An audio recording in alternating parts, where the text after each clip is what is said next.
Well, we're back for another great episode on medical experts in football.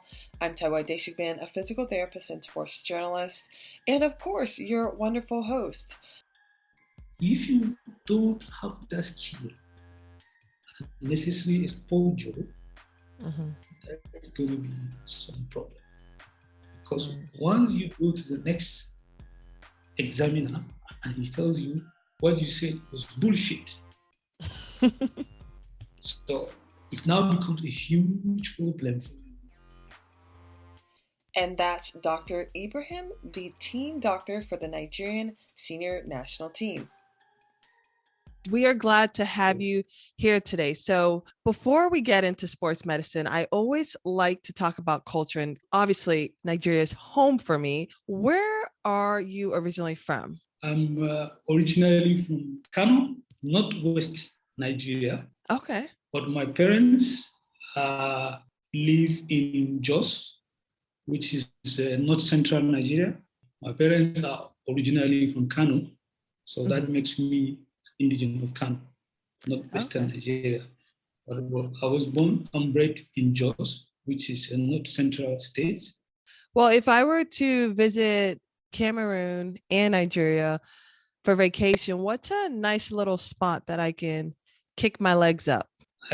If I tell you that, I'm going to lie, because as you know, we went there for a competition, and it's quite tasking for the medical team. Sometimes we sleep late after 2 a.m. and you are expected to wake up early the following day. So you can see in between, you are trying to catch short naps so that they can be able to work more on these players so that they can get ready to train or to play the next game.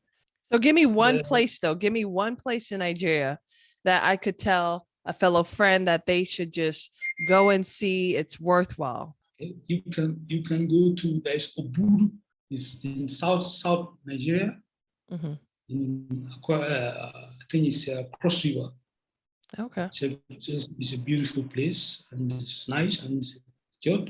They have a lot of mountains, and you can also go on sightseeing animals, especially I think they have a special, there is this species of monkeys that is quite rare. I'm not sure, but you have opportunity to see them.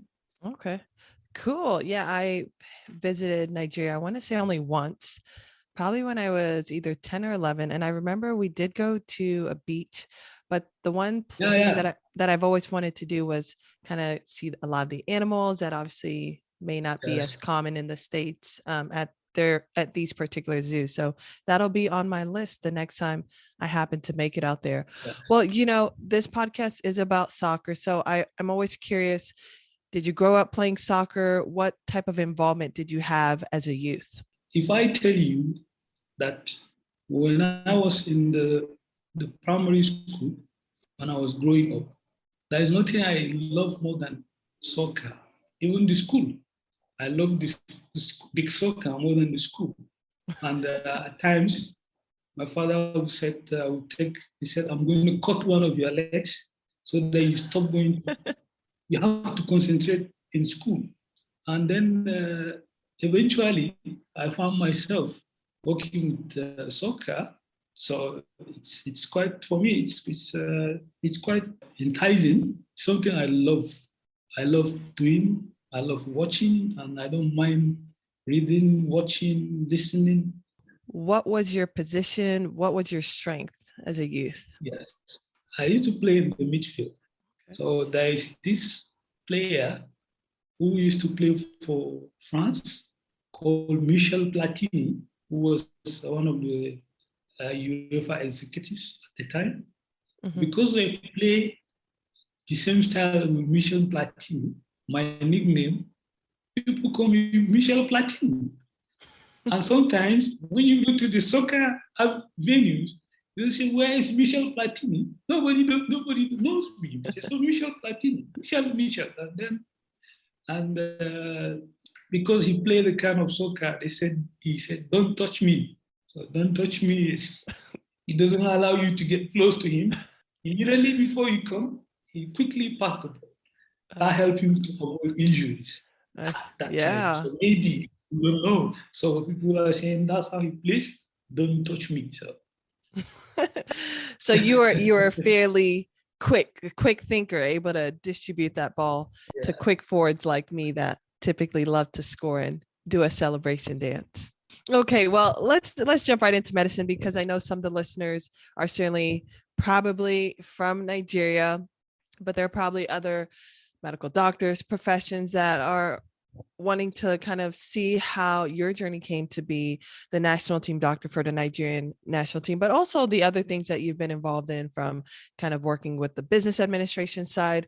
So before we get right into it, the saying in Nigeria, and I don't know if this is a saying that you heard growing up, but my parents would always say education comes first. I'm wondering if medicine was always something that you knew you wanted to do growing up, or was your parents like, no, no, no, I want you to become a doctor or I want you to become a lawyer? What was your upbringing like? to be to be candid with you, medicine was not part of my plan. Oh. Yes, when I finished the high school. And then when I was about to finish, I wanted something that has to do with mathematics. So I was thinking of doing a lot of working with the computer. Mhm. Uh, so that's computer science. That's what I wanted to do. But at the entry to the university level, my uncle, who bought the form for me with his own money, just said, Ibrahim, or they call me Abubakar. So, and at home, I was going, uh, I want you to read medicine. I know you will like it. And I know you can do it. And he filled the form. And that's how I started. I went to the university and I had a smooth cell and I finished, become a doctor. You made it sound so easy. I can't imagine it being that easy, but he filled a form out for you, as in like Yeah, submitted your yeah. grades to the school and all Yeah, that. there is jam form. Mm-hmm. It's an examination that will give you access to the universities in Nigeria. So it's based on the subjects you pick that you write the exam. So he picked medicine. And when you pick medicine, you have to do exams in English, biology, chemistry, and then I think physics also. Okay.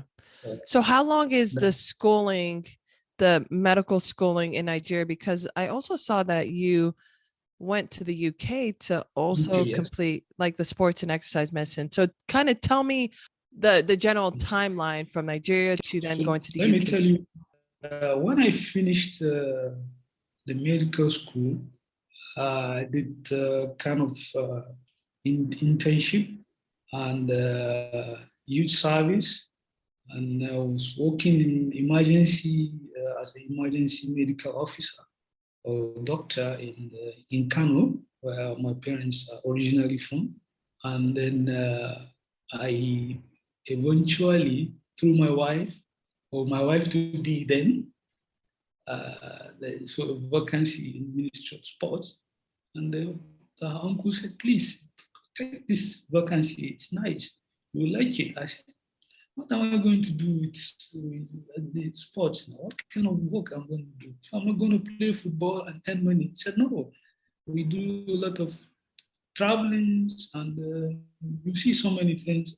I'm sure you will like it. That was how I joined through that vacancy, a job offer. I joined the Ministry of Sports, Federal Ministry of Sports in Nigeria, under which has a department of sports medicine. Though then it wasn't a department, it's something like a unit or a division, I can say. So, but over time, we grew up to become a department. So I started with my experience in emergency, casualty, accident and emergency. That was what helped me when I started working in the Ministry of Sports, because you get posted to cover teams Mhm. that play different type of sports.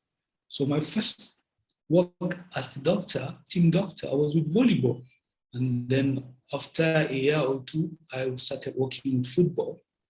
Then the under 20 male football team called the Flying Eagles there. I worked with the Flying Eagles for about 4 years, I guess, 4 or 5 years, which we were able to play in the FIFA Youth Championship, the first one in 2005 in Holland. And eventually we go to the finals and we lost to Argentina. Mm-hmm. And you know that team, Messi was playing for that team. Mm-hmm. I remember. Mm-hmm. So we lost to Messi anyway in the finals with 2 penalty kicks. Yeah. That was how I started. Okay. So you mentioned that your experiences during the emergency kind of not rotations, but your experiences working more in the emergency department help prepare you to work in the sports population. Certainly, working in the emergency department, obviously you have to be able to think quick on your feet, but what skill set do you feel like you obtained from that setting that really translated to the sports setting?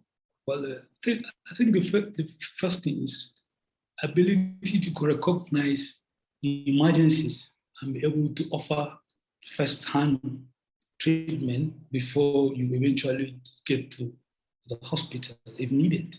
So that is the key asset I had then, which when I joined my other colleagues, I realized that I have is my strength, and then ability to also manage trauma and to offer first assistance before athlete or player is taken to the hospital. So initially that was what I started, and then we used to have a lot of seminars, local seminars. Then in sports medicine, though, up till now, sports medicine is not a specialty that is offered in any of the universities in Nigeria or even the postgraduate medical colleges. So it was a bit difficult. It's like you are in a big pool trying to struggle to survive. People are giving you hand. If you want to get drowned, somebody will pull you. Then eventually, that's how we things started going. So interesting that you say that. So you said the sports medicine, is that what you said, isn't as strong in Nigeria? So is that maybe one of the reasons why some Africans may decide to go to another country to get their degree? Because you certainly got your medical degree in Nigeria, but you did the sports and exercise medicine in the UK, right? Queen Mary University at Royal London Hospital. Because it's not readily available. You cannot have sports medicine consisting of the medical and the physical therapy sides and other adjuncts being offered to clients or patients in the most government hospitals. So government hospitals were the most equipped then before you start thinking of private hospitals. Then the best private hospitals were in Lagos, which is southwestern Nigeria. So looking back, you're obviously working at the highest level right now, but looking back, do you wish you would have maybe just did your medical degree in a whole nother country if there wasn't a big sports medicine presence to begin with? I don't think the thing is, because if you do study the background study and in countries offshore, outside Nigeria, you might meet some of the few things that are associated with practicing of medicine in Nigeria. So because sometimes there are a lot of things that you might not be able to manage because they are not common. So when we used to have people who used to come for exchange programs from I think from Europe, mainly, just to see how we're able to manage tropical issues, especially things like malaria, infectious disease, and then other non-communicable diseases locally. So I think that sets the ball rolling for me. And at a particular point, I just realized that I have a huge gap in terms of sports medicine. And the only way to bridge that gap is to go postgraduate. And Queen Mary is the pioneer. Queen Mary University of London was a pioneer university of studying sports medicine in the UK. And then you can only, at the time, we can only find sports medicine in Queen Mary University of London and eventually other universities like the Nottingham University and also University of London, University College London in sports medicine. Okay, gotcha. Sure, there was a gap, and Yes. obviously you went abroad to get some more experience, but clearly Yes. there was something that stuck out within your personality or how the way that you practice that led to you having this opportunity to start off working with the Nigerian youth national football team. Tell me Yes. about that journey. How did that connection even come about? In Nigeria, like I told you, the sports medicine doesn't exist in most of the hospitals where you can practice. So it was only the sports medicine department in the Federal Ministry of Youth and Sports that was giving sports medicine service to the national athletes. Up to now, most of the national teams, including different types of sports, are being managed by staff of the sports medicine department of the Federal Ministry of Sports.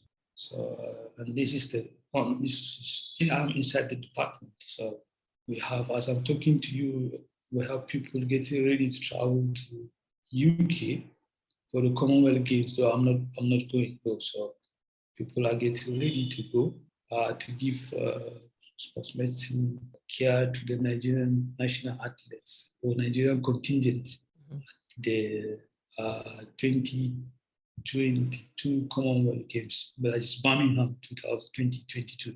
Basically, you have a lot of experience. You may have some gaps in the background knowledge, but you surely have a lot of experience to gain. So the gap is the knowledge that you need to bridge. And then, of course, as you bridge the knowledge, you see a lot of things that we also need to do.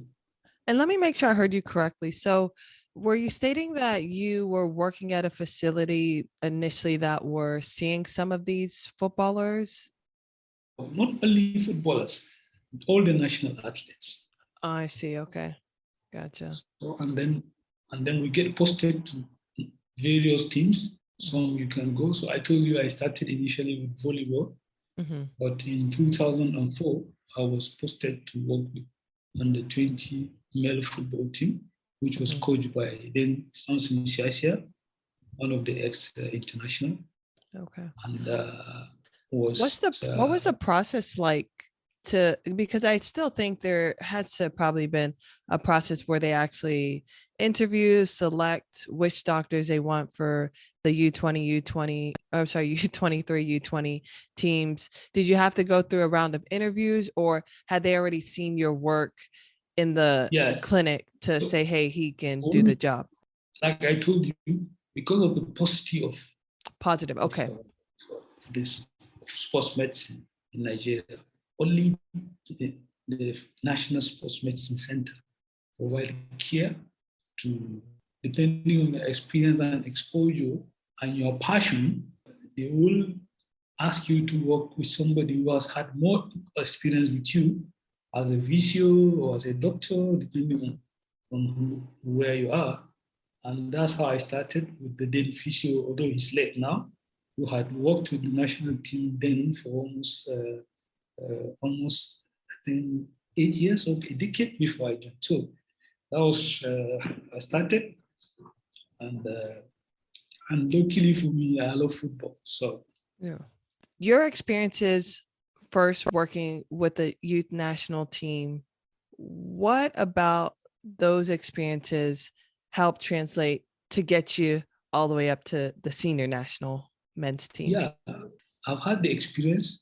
Then the next thing was the knowledge gap and more exposure to elite, management of elite athletes, players, which I was able to bridge that gap when I studied in the UK. And I have opportunity to work some of the medical teams in the Premier League. I can remember Arsenal, Dr. Gary Odrisco.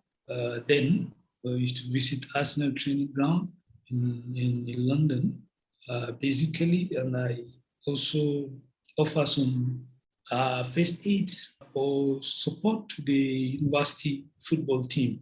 And I used to follow them when they are playing because they play leagues.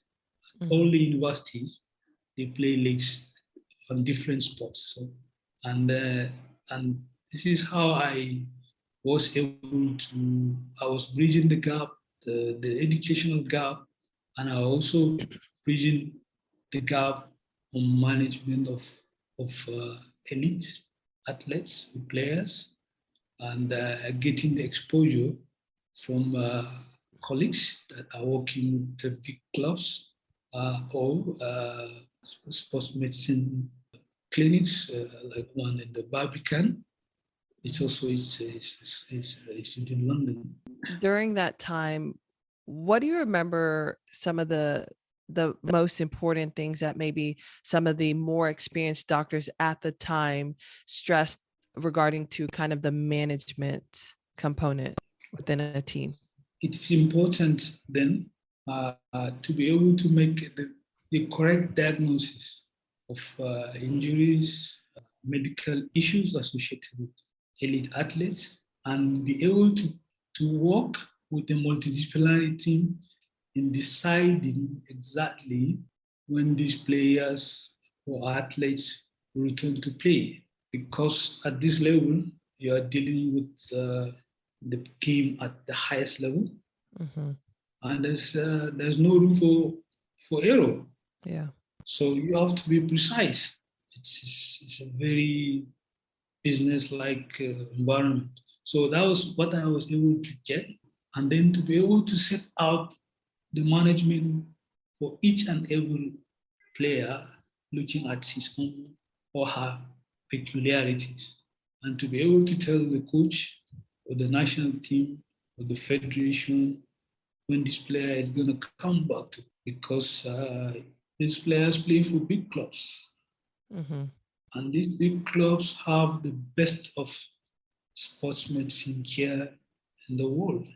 So you can see where benchmark, you will be managing players who have had the opportunity to see the best of sports medicine practitioners in the world, because they are from big clubs, to work at the level that the other teams where these clubs are be able to understand you and to be confident that if they release their players to come and train and play with the national teams, they will be well taken care of, and they will be informed appropriately, and the players will be released or managed and referred as soon as possible when the need arises. I see. And how did you build that trust within those big clubs with those players that obviously were one of the tops? The first thing was when I was in the UK, I was able to do a lot of networking. I am a member of the English FA Society, Football Association, Soccer Association Society, where we do have, I think, quarterly FA medical society meetings, where experts present cases, specific case scenarios in football or soccer players. So and you are network with this group, and I was able also to be part of to join the European College of Sports and Exercise Physicians. So I'm a full member of the European College of Sports and Exercise Physicians, often called ECOSEP. So because you are training in sport medicine then in the UK, will give you the opportunity to now join the FA Medical, the European College of Sports and Exercise. So that's Okay. how you were able to connect with a number of the Yeah. medical So before providers in then, those big clubs. and then when you start work, of course, the first time the players see you, who is this? So they always want to see the hands they know. So it was quite a huge task to be able to get the players to be comfortable with you when you first start, especially with the senior national team. Like I told you, these are big players, and I joined the national team early. So, but eventually, if you are able to have the knowledge and experience, you will be able to offer some services at these clubs. When you are informing them, you will realize that this person or this medical team are well grounded and we don't have anything to fear. And of course, you do have a lot of continuous medical education along the way. So it was quite, and that too helped for networking. Yeah. Okay, networking is huge. And how many years had you been practicing as a doctor before you became the senior doctor for the men's national team in 2010? I think it was like some years. Okay. Like I told you, the opportunity it's there if you are with the sports medicine department, National Sports Medicine Center, because these are the centers that always give care to players. So eventually, you will have opportunity to work with the national teams, and they recognize your strength and your qualification. You can work with, like you see, I also work with the Nigerian basketball team at the 2012 and 2016 Olympics in London and Rio, respectively. Obviously, the World Cup happens every 4 years, and we'll talk later about this. But outside of working for these national, teams, are you also in the clinic on a daily basis, or right now is it strictly I'm the national? I'm currently in the clinic, so I only leave the once I am not once the team are in session, we stay with the teams because they may not live here, they may not camp in here, so we are camping with the teams when we are about to start preparation for major games or major matches. So after you finish and the players are going back to their clubs, you have to come back to your place of work and your daily routine will now continue. So my daily routine, Monday to Fridays, most times, seeing national athletes, managing the national athletes from different sports. Monday through Friday. Would you say it's over a Yes. 40-hour week for you? In Nigeria, it may be more than that, not more than that. It may be, it's more than 40 hours, but it's written, it's really 40 hours, but eventually you know that sometimes you may be sitting down doing nothing. Sometimes you may be working till late. So I think maybe these two sides will balance the. Say we're not in camp and you're just working Monday through Friday. How many hours of sleep do you typically get? What's a good amount for you? Okay. No, most times I sleep well. Okay. So when you close from here, nobody will look for you till the following morning. It's like a daily routine. We don't admit. So it's more like making diagnoses and rehabilitation, return to play issues. Okay. Well, I know you said when you're in camp, sometimes you all can be up till 2 a.m. and then a quick turnaround. As we talk about kind of the national team camp, I want you to think about your first one with the full national team. When you were chosen to be the doctor, what were some of the first thoughts that came to your mind before accepting that position? Well, the truth is that I was quite confident because I know I have bridged those gaps. So the next thing is, how do I get these players to trust me? That was a task. I was trying to see how to manage.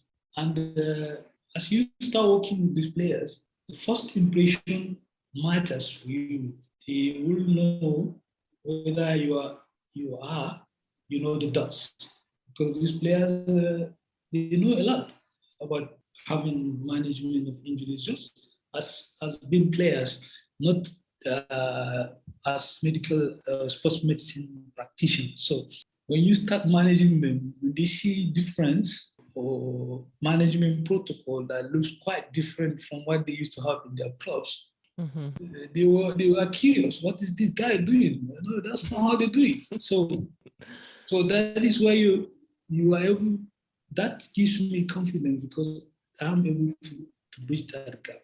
Okay. So the players were quite comfortable. Were you nervous about anything? I know you had confidence, you had the skills to do the job, but was there anything you were nervous at all about? Of course, you will be nervous because these are players who play at the highest level, so, and they have very big personality. So you have to be able to be able to stand to your personality, appearance, and be able to meet the players' ego. You know, different players have different. So how confident you are will now be able to manage that ego. So the first thing is, how do I manage these players' ego? These are players who have they are famous, they have a lot of money, and they have the best of everything, cars, gifts, everything. Mm-hmm. And so who is this guy coming to trick me? Where is he from? Where is he working? Those are questions you need to answer. Mm-hmm. Sometimes some of them will ask you, what is your experience? Where were you working them? To give them this information. They become comfortable. Yeah. You do your job interview, but then when you get to a team, it's like the players, they do their little informal interview to get a sense of your background. Yes, yes. Now, the first World Cup, you said, obviously, one of the things was really building the players' trust. Now, when you think about the just medical preparation from the first World Cup that you were a part of to the third one, can you kind of share with me maybe the biggest differences? Obviously, I'm sure there are certain things that continue to happen for every World Cup, but for your first World Cup as a doctor, compare that to maybe your third one that you had been a part of. No, first World Cup, I've been to 2 World Cups anyway. Oh, was it 2? Yes. Okay, Yes. two World Cups. Brazil and the one in Russia. Okay. It's 20. Yes. So those are the 2 World Cups I've been to. So the first World Cup is like, FIFA to improve over time with how they set standards for management of players and the reporting of injuries and trying to make recommendation to replace players based on injuries. So then there was no, and then of course doing the medicals for players before major World Cups. So then it was not compulsory, and there was no strict guidelines on what you need to do for each players, and you must submit. FIFA will say you need to do some medicals for your players. They have forms which you do at your own. You can keep it, and then you don't need to submit anything. But eventually, when they have issues of sudden cardiac arrest in football, when this was becoming common, especially among African players of African descent, they now become strict with these medicals, especially with the examination of the heart, which must be done by a sports cardiologist. So you can see there, you can do the medicals yourself. The first World Cup, there was no, you can just do the ECGs and do the echoes and then report. So you don't need to do other things. As a doctor, you just check. If it's fine, then. And as you go to the next World Cup, things start getting more strict. You have to sign a form that you have done these medicals and you are true knowledge this player are somehow okay, and that you keep these files. If the need arises for FIFA to look at any of those files for each players, they will become one thing. So, so eventually, that's what evolves from the first World Cup to the next World Cup, and then playing in the South America, in Brazil, at the first World Cup, to the host in 2018, which was Russia in Europe. What do you see in South America that you would be able to use easily, and the language barrier, though from Spanish, mainly Spanish speaking, Portuguese speaking Brazil, to now Europe, which speaks Russian in Russia. So these are little differences that, of course, there are many other things. I may not be able to remember them at the moment. Yeah.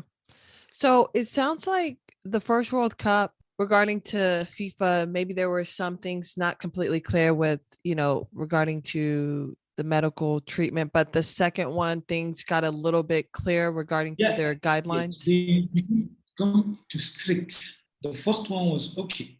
FIFA will say they will just send you emails or circulars that you need to make sure that you check those players. You've done the general musculoskeletal examination, and they have a form, but the form become more strict, more itemized as FIFA evolved to, and they started even offering some, like FIFA has been offering course sports medicine diploma in football medicine. So the FIFA medical department were becoming more also specialized from sports medicine to football medicine. I'm thinking about, and I'm sure you can't picture every requirement that FIFA has. I'm sure it's a running document, but FIFA's football guidelines, if you think about like maybe the guidelines maybe you have when you're treating just the footballers in your clinic, or wherever you may be at, and it's not within the national team, are those guidelines pretty similar, or do you feel like FIFA's is just like 1,000 times more requirements? Of course, you will see that locally we have a local protocol, and then when I joined the sports medicine department, so it's something we watch and got experience over time. So you have a form that you have to look at the various sections. So these forms, I told you, also evolved to more specifics. Before, you just need to do 12 for the cardiology examination. You just need to do 12 resting 12 late ECG. And then maybe if there is anything you need to do echo. But eventually it became you need to do a 12 late ECG, you need to do a 12 echocardiogram. So that becomes mandatory as the basis. And then if you find anything, then you need to clear those players. Then FIFA was not too strict. I could remember they were trying to become strict because of the insurance of these players at the World Cup. So they have the minimum time that the players are with the national team before World Cup that FIFA covers the insurance. So as each player comes to the camp, though it's a routine, you have to quickly fill those forms and make sure that that player is okay. And because the insurance, but eventually the insurance was not an issue. It's now okay. The issue is now this medical problem of sudden cardiac arrest in football. It became a typical problem. And you remember in Nigeria we had Samuel Okaraji, had sudden cardiac arrest while doing the World Cup qualifiers. I think for 20, I can't remember, but it was quite early. It was a huge news. So these things become more prevalent. And so people now able to did a lot of studies and even get study centers all over the world. So, and they were following up, they were doing a lot of research and trying to also improve on the protocols. Okay. So these are things you will see. So you said that the national team players, they receive their insurance through FIFA. So if there are certain either procedures, tests that need to get done, it needs to go through FIFA's insurance. Is that process pretty smooth? It's not easy because Yeah. you have to examine each player, each and every player. And you have to do, after doing the general medical examination, you have to do the tests. Players don't want to be pricked. They will tell you, hey, doctor, I don't want anybody to take my blood. I don't want, but they are not comfortable with getting any pain. Those are the things you have to do. So it's a huge task. It's a huge work looking at, I think, 23 or 25 players that it takes a whole day to do few players, 2, 3 players, and always you have a short time. Maybe you have a 2, 3 weeks, at most 4 weeks to the World Cup, and these players will be trained daily. So you have to be able to slot your timings in between their training, their meals, and their treatment, and of course, their siesta. So you can see it's not easy. And then also trying to struggle with the players. They don't want anybody to disturb. Mm-hmm. So you can see, but you must do it. Yeah. So even if they know they are okay, the fact that you're going to do it again, it's like, oh God, I don't want to hear something that no. How early do you start obtaining this information before the World Cup? And then how long does it take for FIFA to then review and give you the okay? Because I'm sure they have to give you the green light before the tournament, right? Once you have to, what happens is that you need to do the examination at the first instance and just tell FIFA that I have done it. Okay. And keep it with you. In case any player will have an issue, they will not refer back to this. But it became okay. You have to sign a form attesting to that you have done this on each and every player and writing the players' names and jersey numbers. So it now becomes a legal document which FIFA can lay its hands on. So before, you don't have to submit a legal document. Now, you have to submit a document which has medical legal issues if something arises. So, and of course, things do arise depending on where you are or what you are doing. So you must be able to explain what happens. So are you able to do all the tests as required by FIFA? Yes, and my idea test, okay, they're all right. So okay. Those are now you don't have to go into details about a specific player, but and maybe you haven't had this happen, but when you have, if you have had a legal issue come up, how did you manage that? Well, I didn't have any legal. I have not had an issue to have a legal issue with players because that's the importance of having elite practicing at the elite level and get exposed to the elite athletes quickly and early in when you get trained, because these things will come to fall. So these are the things you need to do. You need to have these examinations, and the fact that I was able to shadow some of these big clubs. Each club has its own individual ways of doing this medicals before players are signed.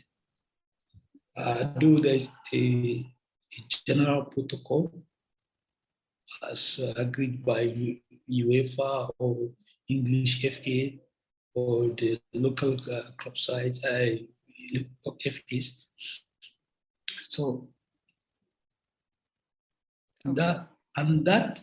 that helps you to get information from the clubs. So it's like, okay, each player you have identified like a players an assessment questionnaire, which I send to all the clubs the players are invited for World Cup or the major camps, just to even get a history. How is the history? What happens? When the last player played? How many games? A lot of information. Which days those information become more and more as Okay. you yeah.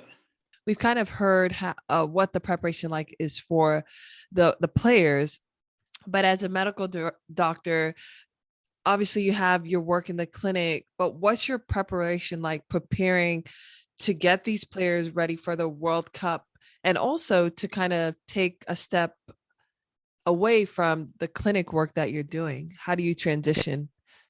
You know, it's you have to start from you have to get a lot of information before the camping program starts.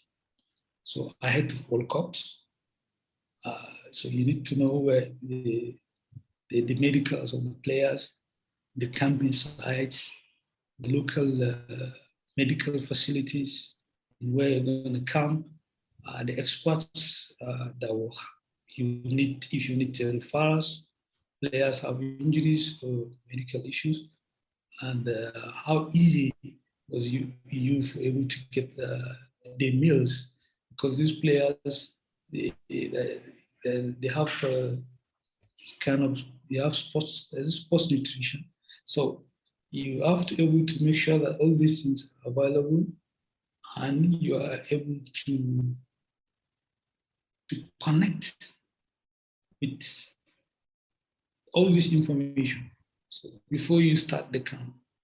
So, and then, of course, you have other supporting staff. So, how many physios you have? How many machines are you able to get?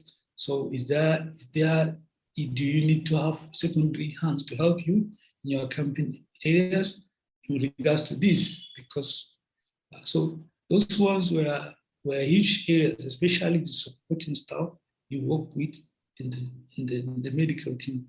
You may have I started working with only one physio for qualifiers, but eventually for major games you have a second physio or MSO.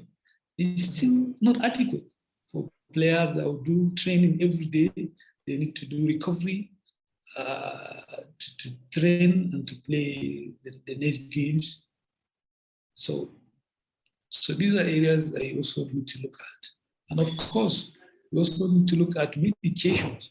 You want to go with medication do I need to get here that I need to go with that I might not be able to get in those areas we are camping. So I give you an example. If you have to get some anti-malaria medications that you might not be able to easily get in some areas because malaria is not common. But these are issues that are common with players or people who live in tropical areas or players who visit their local countries in Africa. So, and they might be having febrile illness, and then it become maybe difficult worldwide or in other parts of the world to even make a spot diagnosis and to start them on antimalarials. But you have that, and you want to make sure that you have those tests, kits, and medication with you because these medications are not readily available where you're going to come. So, so these are some of the things you do. Well, once you get to the World Cup, can you give me an idea of what the day's like? Obviously, every day is going to be different, But Yes. at that point of the tournament, would you say that it's a little bit more laid back than the preparation leading up to it? Or are you still running around, Mm, getting to sleep in the late of course. hours? Yes. In the preparation, it's also tasking, very tasking, because you have to sign players' eligibility to play in the World Cup. So those issues will come up. If any player had an injury that will prevent him or her from playing the World Cup, or you have to say it. So how do you able to break that to the player and to his club side? It's a big problem. And sometimes the club side will say, no, I will have to send our experts, we have to do second opinion. So are you telling me that they actually send their medical experts to where you're at to look at the player as well? They can, Wow. they can. Or yes, they can come for a single player. Maybe there are players, you said the player has injury, he cannot participate in the World Cup. Remember, the World Cup happens every 4 years. Right. And the World Cup is a huge event. If you want to move a player from World Cup, you can see there will be a lot of issues. Mm-hmm. So I've had those issues in all to the World Cups. So, and these are big players. To be able to make that decision, the player is not fit or to play, looking at the FIFA guidelines on pre-World Cup examinations and signing forms. Those are the things. So it's not easy. And when you say the player, okay, a player cannot play because I remember during the build-up to the 2018 World Cup, one of the key players was having muscle injuries. And we did all the examination because we started camping in Nigeria. We did all the examination in Nigeria. The players doesn't believe that he has that injury. He said the only way he was comfortable is when we went to the next camp and we have to do another test, another MRI and musculoskeletal ultrasound. Mm-hmm. So now you see, we are now having to do two kind of tests in two different, similar tests in two different locations. So if you are in location where the experts are not readily available or they are not quite conversant with some of these injuries, you see you have a problem. Mm-hmm. So you have to be able to now say clinically as a problem. Even though you might not have clear issues with the examination or the MRI or issues, those are the things. So it's a problem. So sometimes the club will say, oh, no, we will come and meet the player. They'll calm down. Then you have to talk to them. You have to tell them what the player has. Mm-hmm. How did you arrive at that? So, and then they will do their own, and then you have to now see. And of course, the federation is there waiting for you. The Nigerian people, the Nigerians are there. The media is there, and a lot of football enthusiasts. Why is this player not playing? Oh, the player has an injury. The doctor said the player had injury. He could not play in the World Cup. Now they said, no. They're looking for second opinion. And second opinion said the player can play. So you can see, it becomes a huge problem. I've never had that issue because exposure and the knowledge I was able to gather while doing my postgraduate.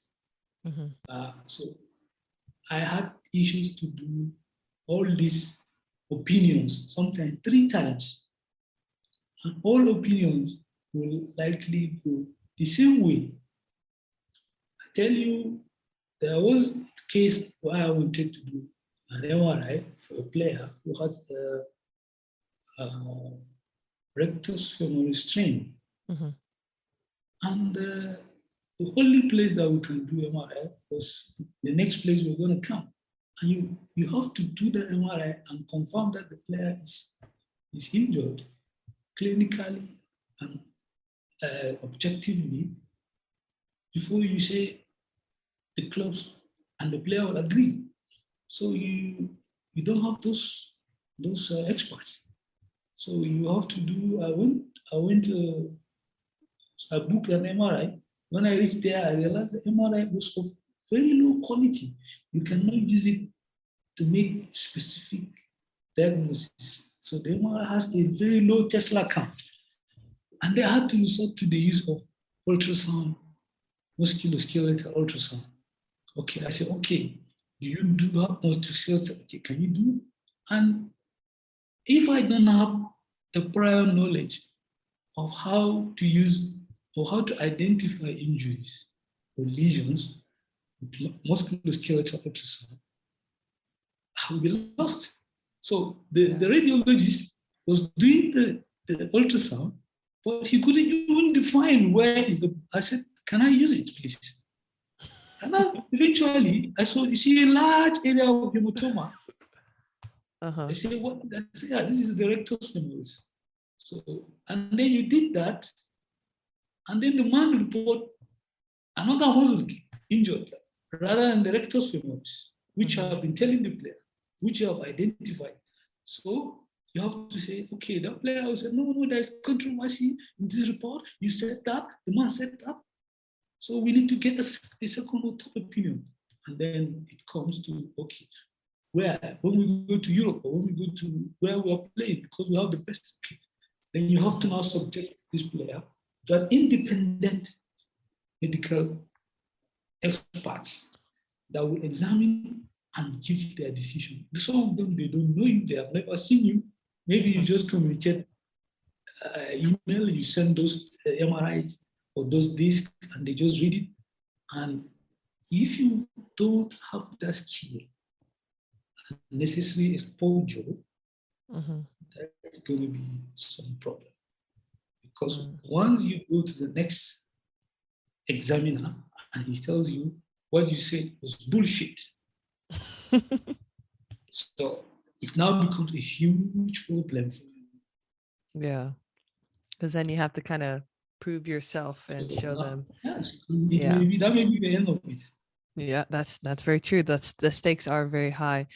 You talked about the ultrasound.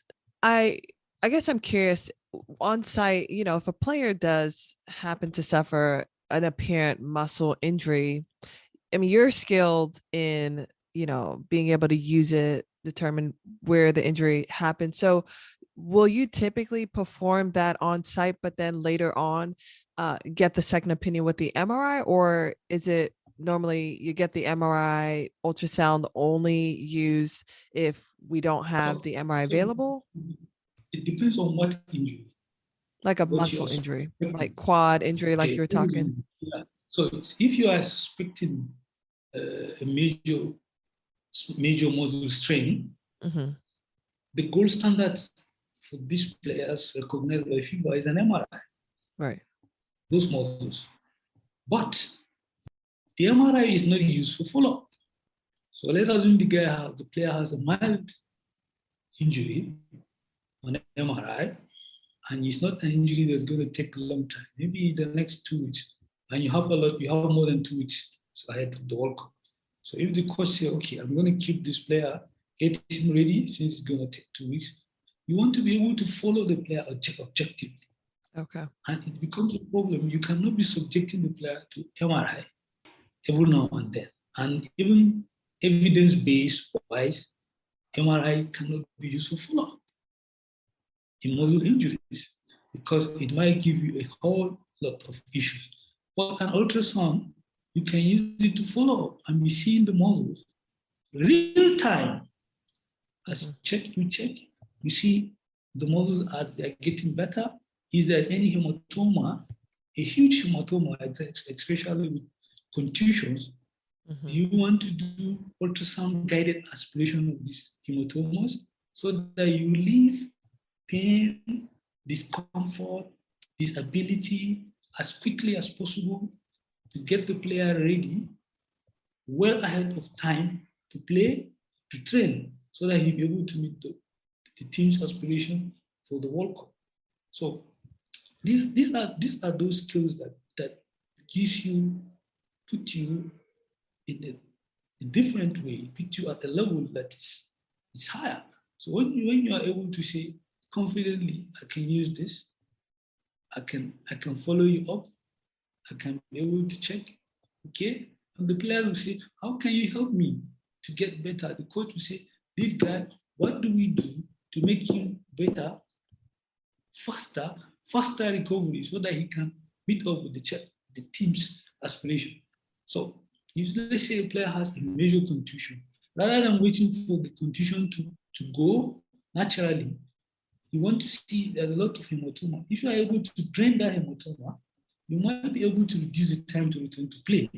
And for the player to be able to get ready and get fit, to train, and probably play the major World Cup matches. Now, doctor, the medicine is never black and white. We know that. So let's think about a muscle strain, and say you're following the player, and we're seeing that these fibers, they're obviously approximating, they're getting closer. But on the ultrasound, it seems like it's not kind of fully healed. However, the player is saying he feels pretty good. He's gone through his functional testing with the other medical staff, and he's doing really well. Do you find that it's an easy conversation to have with the coaches and players regarding to deciding to clear him, or are you all more hesitant to clear a player if we don't actually see the full healing on that ultrasound gut? So you see, there are a lot of protocols with return to play in muscle injuries. Mm-hmm.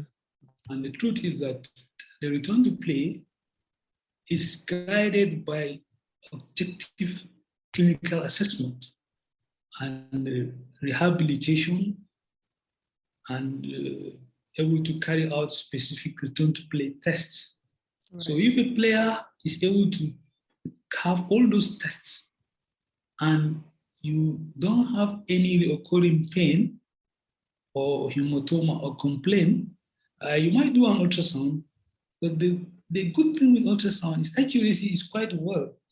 It might be difficult to have the variations with ultrasound, because when the clinical settings are getting better, you can see quite all right in the ultrasound, except when you have accompanying issues. Mm-hmm. For example, a player is developing complications from a muscle contusion. Players are followed by ascites ossificans.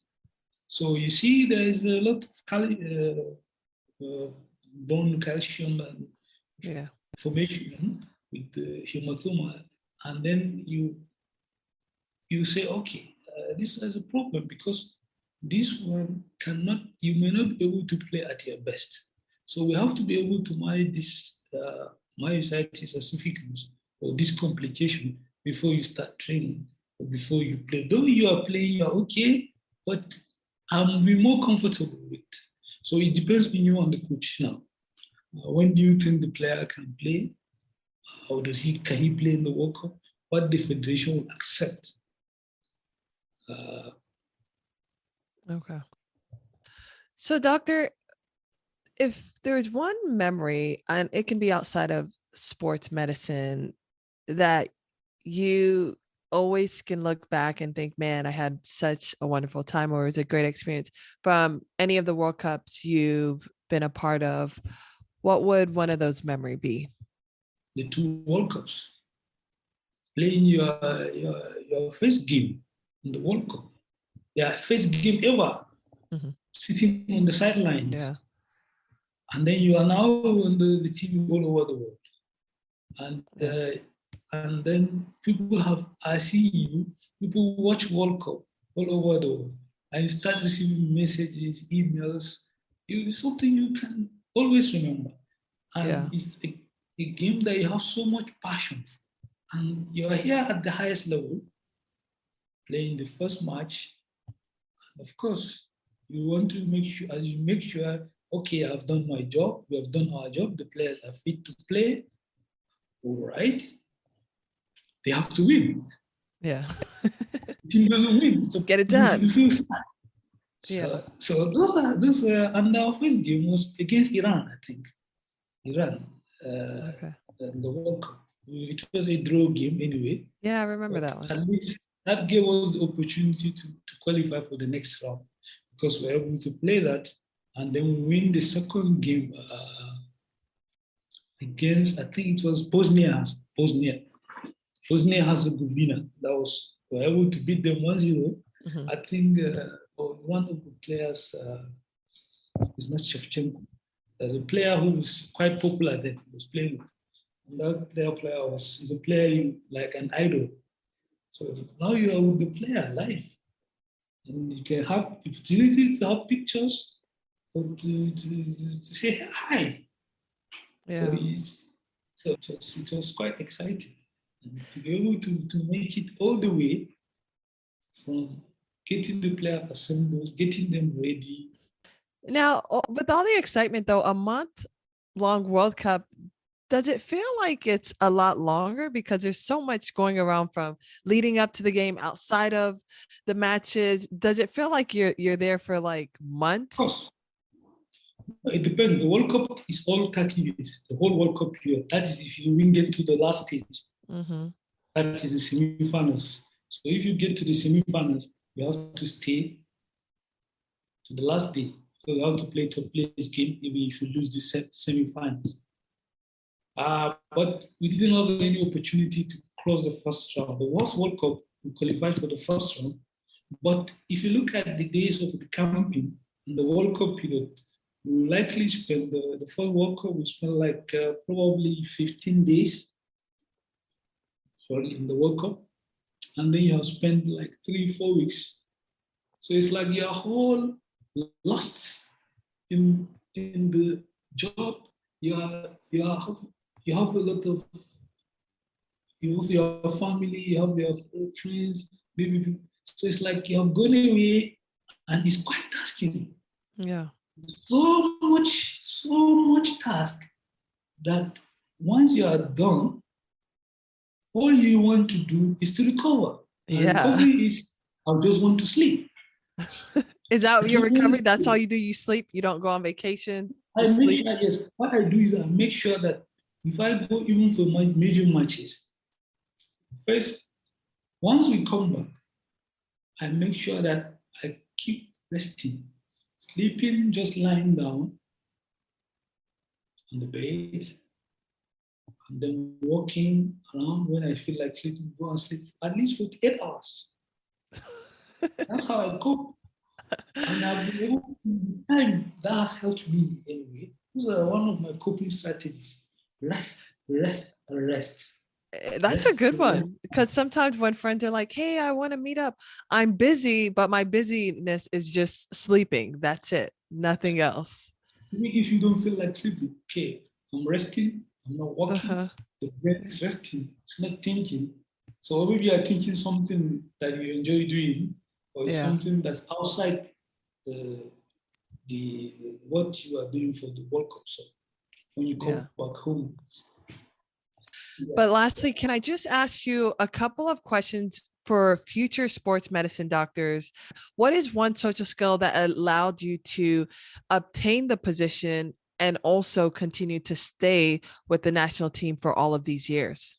Is the ability to be able to accurately or to some extent determine what the player has. If the player is injured or has an issue, your ability to pick those tests and make a definitive diagnosis and discussing with your physio and other experts on return to play plans and be able to use that return to play to let the team know that this is what you're doing and this is likely return to play to the player, and you follow up those players in their clubs and you realize that after those few weeks, the players are about to play. So the key is hands-on. For me, it's hands-on. in terms of being able to examine players, not just from the injury sides, but also from the general medical issues that I can be able to do, and to be able to make a quick and correct diagnosis to say that, yes, this player is at this point here, we can go here, we cannot go. So, lastly, doctor, with these kind of stressful positions, and I'm sure they're certainly rewarding at the same time, what's one word of advice that you would give a clinician to help them stay composed under stressful circumstances, whether it's within the team, within the media, or just in general in the sports medicine world? in general, what I would say, you have to know your onions. Your onions is that you have to know everything that happens, most of the things that happen around your player, and to be able to say that the player is there or there. So the important is skill. You have to be able to be very skillful, and these skills come with experience and knowledge. So it's good to have the knowledge and the experience in order to be ready to face all these people.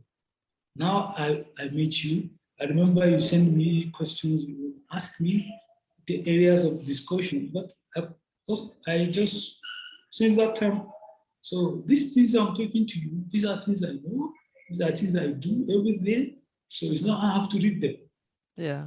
So once you have, and you have to have passion for the sport, for football. If you are talking of football, soccer. Yeah. That's good. That's good. Well, Dr. Ibrahim, what are you going to have for, what time is it? About lunchtime? What are you having for lunch? Are you having some pounded yam, some egusi? I was hoping that I would see some on this camera. Well, I normally, for me, you mentioned egusi, you have to take swallow. That means swallow it. It's the solid. It's solid. So I normally don't like solid foods. Oh, So really? Yes, my best meal is spaghetti. Are you serious? Spaghetti? That sounds Italian. Spaghetti, rice, and the white rice with stew. White rice with stew is good. Yes. Yeah. Okay.